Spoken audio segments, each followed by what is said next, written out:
Welcome to Raghavan naturopathy. आज बात करेंगे जो ब्रेन में बैलेंसिंग डिसऑर्डर, आदमी के बॉडी को बैलेंस कौन कौन ऑर्गन करता है उसके बारे में आप जब समझ लीजिए। ये जो ब्रेन है, ये ब्रेन ऐसे रहता है, ये ब्रेन ऐसे रहता है, ये फ्रंटल लोब है।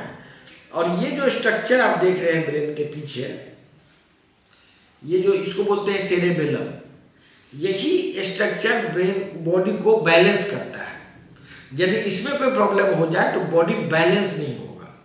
इसके अलावा ब्रेन स्टेम में ये जो ये थैलेमस है, ये थैलेमस एरिया जो है, ये पूरा ब्रेन स्टेम और ये सेरेबेलम मिलके बॉडी के मूवमेंट को बैलेंस करता है, चलने में हेल्प करता है। लेकिन एलोपैथिक में अभी तक जितना भी उपचार हुआ है, इसके स्पेसिफिक डिजीज को कंट्रोल करने का कोई सिस्टम नहीं है।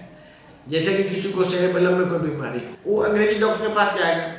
तो एक्चुअली में इंग्लिश में हर एक आदमी को नींद का दवा देके, कुछ दवाएं, डिप्रेशन, नींद का दवा, ये सब दवाएं देके टाइम पास होता है। एक्चुअल का बीमारी ठीक नहीं होता। यदि मान लीजिए ब्रेन में कोई प्रॉब्लम हो जाए, इस एरिया में, ये एरिया है जो बैलेंस करता है, इस एरिया में यदि कोई प्रॉब्लम हो जाए, जैसे कि इसमें बहुत सारा डिजीज होता है। एक होता है डिजीज एमाइलोइडोसिस, इसके नर्व में डिफेक्ट है, इसके नर्व में ट्रांसमिशन का डिफेक्ट हो जाता है। जरूरी नहीं है कि एक्सीडेंट होने पर ही हो। हम लोग जो खाना खाते हैं, हमारा जो मेटाबॉलिज्म है, इससे कोई नर्व, कोई आर्टरी, कोई वेसल्स प्रभावित हो सकता है। जैसे कि कोई ब्लड, मान लीजिए ब्लड सप्लाई खत्म हो गया, क्लॉट कर गया।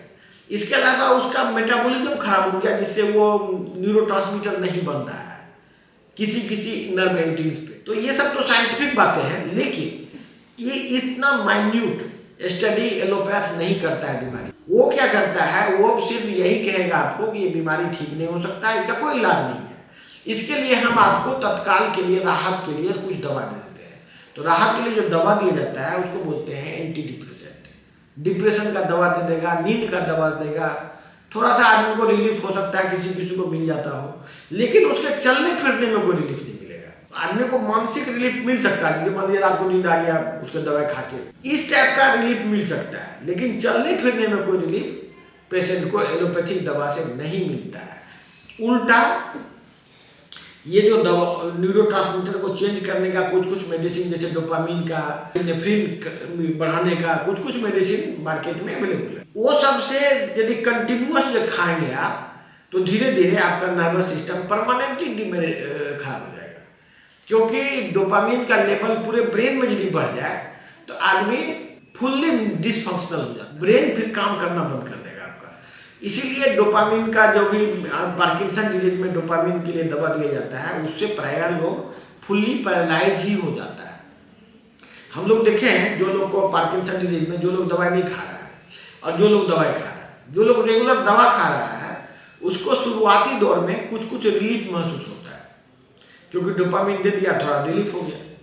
लेकिन जो टाइम बीतता है, ये पूरा सिस्टम ही पैरालाइज हो जाता है, क्योंकि डोपामिन से इनसेंसिटिव हो जाता है। बॉडी का एक सिस्टम है, बॉडी शरीर का ये पूरा सिस्टम है बना हुआ। यदि कोई भी चीज एक्सेस में आप देंगे जिसका बॉडी को जरूरत नहीं है, तो उसके प्रति बॉडी इनसेंसिटिव हो जाता है। जैसे कि डायबिटीज में होता है, डायबिटीज में यदि बॉडी में ज़्यादा इंसुलिन दे दिया जाए तो धीरे धीरे इंसुलिन रेसिस्टेंस हो जाता है। वैसे ही ब्रेन में डोपामिन रेसिस्टेंस हो जाता है। जब इसके प्रति रेसिस्टेंस डेवलप कर जाता है, तो उस समय इसके बाद वो टोटली नॉन फंक्शनल आदमी हो जाता है और आदमी का कोई भी मूवमेंट नहीं चलता। ये हम लोग बहुत दिनों से बोल रहे हैं, जो भी ब्रेन का बीमारी से जो भी लोग सफ़र कर रहे हैं, आप लोग अपने इलाज में महसूस करते होंगे कि आपको एक्चुअल में कोई बेनिफिट नहीं। जबकि मेटाबॉलिक ट्रीटमेंट में हम लोग जो ट्रीटमेंट करते हैं, इससे माइटोकॉन्ड्रिया का एक्टिविटी बढ़ता है। इससे हर एक सेल अपने रिक्वायरमेंट के हिसाब से करेक्ट हो सकता है।